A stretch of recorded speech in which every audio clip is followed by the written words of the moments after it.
दोस्तों, स्वागत है आपका हमारे YouTube चैनल टेक जॉब में। जीव विज्ञान की श्रृंखला में आज हम बहुत ही महत्वपूर्ण प्रश्न लेकर आए हैं जो अक्सर आपको आने वाले एग्ज़ामों में देखने को मिल जाएंगे। और यदि आप हमारे चैनल पर नए हैं तो हमारे चैनल को सब्सक्राइब ज़रूर करें, और यदि आप इसकी PDF चाहते हैं तो हमारे टेलीग्राम चैनल को ज्वाइन करें। इसका लिंक जो हम डिस्क्रिप्शन में दे देंगे। तो चलिए स्टार्ट करते हैं। आज का हमारा पहला प्रश्न, निम्नलिखित में से किसे बार्गिकी का महापिता कहा जाता है? तो इसका सही आंसर है लिनियस। लिनियस जो थे एक स्वीडिश वनस्पति शास्त्री और चिकित्सक और जीव विज्ञानी थे। और बार्गिकी जो है उससे हम जीव जंतुओं के वर्गीकरण को वर्गीकी या टैक्सोनॉमी कहते हैं। हमारा अगला क्वेश्चन है, सूक्ष्म जीव मिलते हैं। तो सूक्ष्म जीव जो है हर जगह उपस्थित होते हैं। तो इसका सही आंसर है इन सभी में। हमारा अगला प्रश्न है, विषाणु वृद्धि करता है। तो विषाणु जो है जीवित कोशिकाओं में वृद्धि करता है। आपने देखा है कि विषाणु जो हैं यदि हमारे शरीर से बाहर हैं तो वो बिल्कुल इनएक्टिव होते हैं, एकदम मृत अवस्था में पड़े रहते हैं। जैसे ही वो हमारे शरीर के अंदर प्रवेश करते हैं तो वो एकदम एक्टिव हो जाते हैं और अपना काम करना शुरू कर देते हैं और हमारे RNA और DNA को प्रभावित करके अपनी जैसी नई कॉपियाँ बनाना शुरू कर देते हैं। और ये जो हैं नाभिकीय अम्ल और प्रोटीन से बने होते हैं। हमारा अगला प्रश्न है, साबूदाना किससे बनाया जाता है? तो इसका सही आंसर है साइकस। साइकस जो है एक पूर्वी अफ्रीका का पौधा है जिससे साबूदाना बनाया जाता है। और साबूदाना जो है कार्बोहाइड्रेट का प्रचुर मात्रा में पाया जाता है। हमारा अगला प्रश्न है, फलों का अध्ययन कहलाता है। तो इसका सही आंसर है फलों का अध्ययन पोमोलॉजी कहा जाता है। हमारा अगला प्रश्न है, द्विनाम पद्धति के प्रतिपादक हैं। तो द्विनाम पद्धति के जो प्रतिपादक हैं इसका सही आंसर है लिनियस। लिनियस जो हैं ये हमारे स्वीडिश के वनस्पति चिकित्सक और जीव विज्ञानी हैं।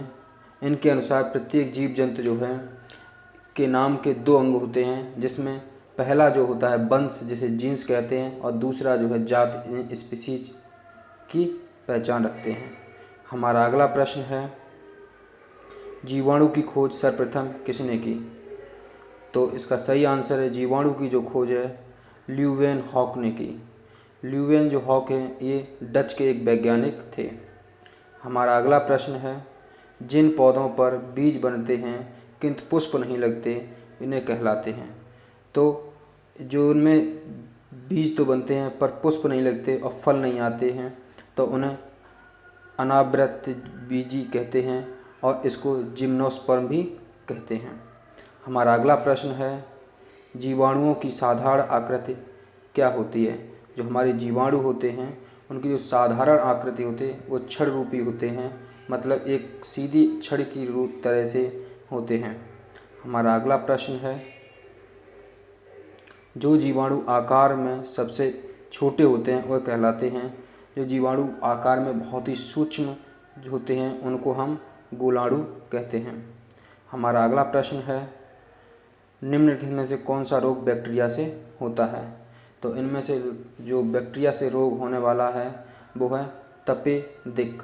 तपेदिक रोग है, इसको हम ट्यूबरकुलोसिस भी कहते हैं, क्षय रोग भी नाम से भी जाना जाता है और TB के नाम से भी जाना जाता है। इसके होने के कारण हमारे फेफड़े जो है ख़राब होने लगते हैं और इसके मुख्यतः जो लक्षण हैं वो खांसी होना, बुखार आना, कफ आना और वजन का कम होना है। हमारा अगला प्रश्न है, मानव की आंत में पाए जाने वाला जीवाणु है? तो इसका सही आंसर है मानव की आंत में पाए जाने वाला जीवाणु जो है एशेरिचिया कोलाई। हमारा अगला प्रश्न है, अधिकांशतः पाए जाते हैं। तो हमारे एंटीबायोटिक जो हैं वो हमारे शरीर के जीवाणु में पाए जाते हैं। तो जीवाणु जो हैं ये जो हम एक पदार्थ यौगिक हैं जो वायरस को मारने का काम करते हैं। हमारा अगला प्रश्न है, निम्न में से सबसे छोटा जीव है। तो इनमें सबसे छोटा जीव है माइकोप्लाज्मा। माइकोप्लाज्मा जो है एक इसमें जो है कोशिका भित्ति नहीं होती है और ये सबसे सूक्ष्म सजीव होते हैं। हमारा अगला प्रश्न है, निम्नलिखित में से कौन सा रोग जीवाणु के कारण होता है। तो इनमें से जीवाणु कारण होने वाला रोग हैजा है। हैजा के अंतर्गत इसके अंदर हमारे पानी जैसे दस्त होने लगते हैं, जिससे हमारे शरीर का सारा पानी निकल जाता है और पानी की कमी होने के कारण डिहाइड्रेशन हो जाता है। और ये जो रोग है वो हमारे दूषित भोजन या दूषित पानी पीने से होता है। ये जो जीवाणु है विब्रियो कोलेरी नामक का एक बैक्टीरिया होता है, जिसके कारण हमें हैजा की बीमारी हो जाती है। तो ये थे आज के महत्वपूर्ण प्रश्न। मिलते हैं अगली वीडियो में, तब तक के लिए नमस्कार। जय।